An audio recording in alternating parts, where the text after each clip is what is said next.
Pemirsa, pemerintah Provinsi DKI Jakarta akan menerapkan kembali aturan sistem ganjil genap bagi kendaraan roda 4 di masa pembatasan sosial berskala besar atau PSBB transisi ini mulai Senin 3 Agustus besok.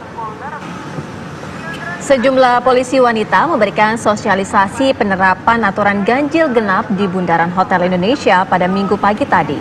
Anggota polisi wanita ini juga membentangkan spanduk sosialisasi agar para pengendara yang melintas dapat membaca informasi penerapan sistem ganjil genap. Tak hanya itu, mereka juga membagikan masker gratis kepada pengendara kendaraan.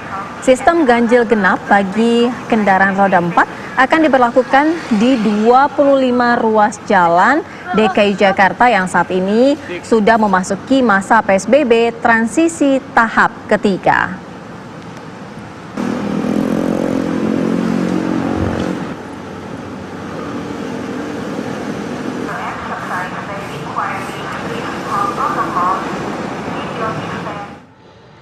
Pemprov DKI Jakarta akan kembali memberlakukan pembatasan lalu lintas dengan sistem ganjil genap di 25 ruas jalan ibu kota.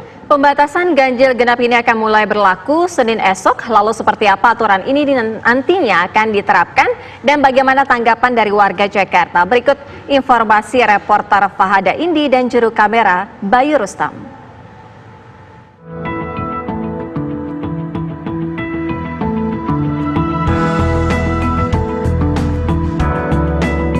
Setelah kurang lebihnya 5 bulan pembatasan lalu lintas dengan sistem ganjil genap di DKI Jakarta tidak diberlakukan, terutama karena adanya PSBB. Ini pemirsa, informasinya mulai hari Senin esok tanggal 3 Agustus 2020 pembatasan dengan sistem ganjil genap akan kembali dilakukan. Nah, untuk mengetahui informasi lebih lanjut mengenai pemberlakuan ganjil genap di DKI Jakarta, saya ingin mengajak pemirsa untuk berbincang dengan pihak kepolisian dari Polda Metro Jaya dan juga pihak dari Dinas Perhubungan DKI Jakarta. Mari ikuti saya.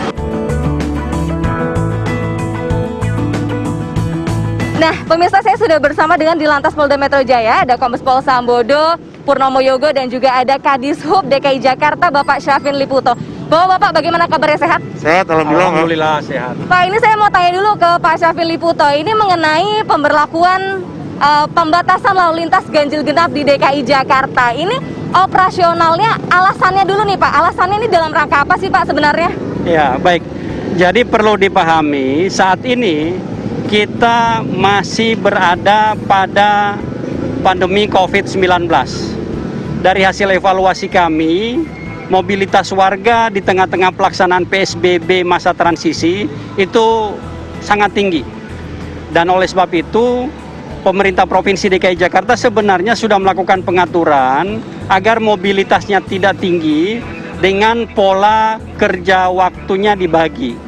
Jadi ada yang 50% bekerja dari rumah, work from home, kemudian 50% bekerja di kantor, yang 50% ini pun wajib dibagi minimal 2 shift.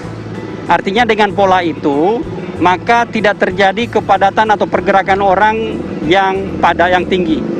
Dan kemudian perlu dipahami juga bahwa di tengah-tengah pelaksanaan PSBB transisi, instrumen pembatasan pergerakan orang di Jakarta itu tidak ada lagi sejak SIKM ditiadakan tanggal 14 Juli lalu. Nah, oleh sebab itu, agar penanganan wabah COVID-19 ini lebih cepat, maka pembatasan lalu lintas dengan sistem ganjil genap kita aktifasi. Tujuannya sebenarnya adalah agar warga aware bahwa mereka jangan melakukan pergerakan yang tidak penting, tetap bekerja dari rumah jika mendapat giliran bekerja dari rumah, jangan melakukan pergerakan atau mobilitas yang tidak penting. Oke Pak, tapi perbedaan operasionalnya ini dengan masa sebelum PSBB, dengan masa penerapan ganjil genap yang saat ini akan diberlakukan itu apa saja Pak perbedaannya? Untuk pola operasionalnya saat ini masih sama, yaitu pada 25 ruas jalan, periode waktunya pun pada jam sibuk pagi jam 6 sampai jam 10, sibuk sore hari jam 16 sampai dengan jam 21.00. Namun, ini pun akan kami evaluasi, karena tujuan kita adalah untuk mengurangi pergerakan orang yang tidak penting, maka bukan tidak mungkin nanti dari hasil evaluasi pelaksanaan tahap awal ini ternyata masih cukup tinggi pergerakannya, bisa saja saya dengan Pak Sambodo menerapkan pola ganjil genap sepanjang hari, kemudian pola ganjil genap bagi seluruh kendaraan bermotor. sehingga seluruh warga aware, oh kita ternyata belum selesai dengan pandemi COVID-19. Oke, supaya warga aware ya Pak ya, supaya kita masih dalam masa pandemi begitu ya. Oke, terima kasih Pak Syafri Liputo. Saya akan beralih nih ke Pak Sambodo. Pak, ini untuk titik atau ruas jalan tadi saya ingin menegaskan kembali, ini berarti ada di berapa titik jalan kah? Apalagi ini kan sebelum PSBB ada sejumlah ruas jalan yang diberlakukan ganjil genap. Apakah nanti akan diberlakukan secara serentak langsung di keseluruhannya atau bertahap nih Pak Sambodo? Ya, sesuai dengan Pergub 88 2019 ya, itu kan sudah ditetapkan ada 25 ruas jalan. Dan saat ini di 25 ruas jalan tersebut sudah ada rambu yang menyatakan bahwa di ruas jalan tersebut terdapat pemberlakuan ganjil genap. Nah, ini tentu akan kita laksanakan secara serentak sekaligus di ke-25 titik itu. Walaupun penegakan hukum atau penindakan terhadap pelanggaran tersebut tidak kita jalankan serta-merta. Jadi kita memberikan waktu kepada masyarakat untuk kita melaksanakan sosialisasi, pemberitahuan selama 3 hari. Jadi hari Senin, Selasa, dan Rabu ini, tanggal 3, tanggal 4, tanggal 5, ketika ada masyarakat yang melakukan pelanggaran terhadap ganjil genap ini, maka baru kita tegur. Tetap kendaraan akan kita hentikan dan kita sampaikan kepada yang bersangkutan bahwa Bapak atau Ibu telah melanggar aturan ganjil genap. Nanti pada hari Kamis, tanggal 6, barulah kemudian kita melaksanakan secara penuh penindakan terhadap pelanggaran ganjil genap, baik secara manual maupun secara etle, khususnya di ruas-ruas jalan yang memang selama ini sudah terpasang etlenya. Ya, selama masa sosialisasi, petugas kepolisian tidak akan melakukan penilangan kepada pelanggar.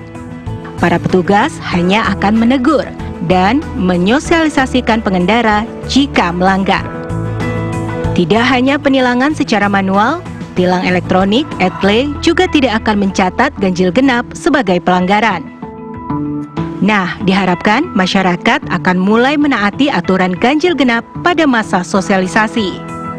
Lantas, apa pendapat warga DKI Jakarta tentang aturan ganjil genap di masa PSBB transisi ini? Waktu dulu kan nggak masalah ya.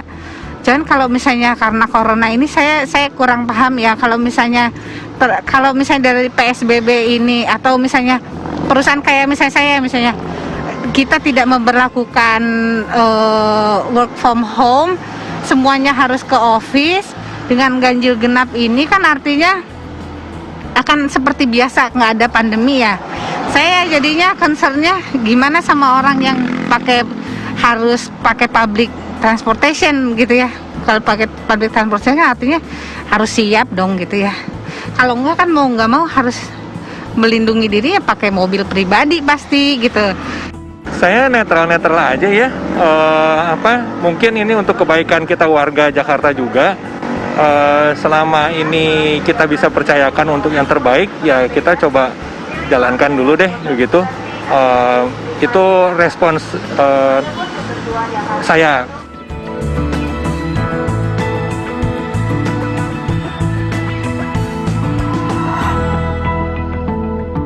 Nah itu dia tadi pemirsa, diharapkan juga pemberlakuan kembali ganjil genap di Provinsi DKI Jakarta ini bisa menjadi referensi juga nih untuk instansi-instansi dalam membagi sistem kerja di kantornya masing-masing. Dari Jakarta, Fahada Indi, Bayu Rustam, TV One mengabarkan.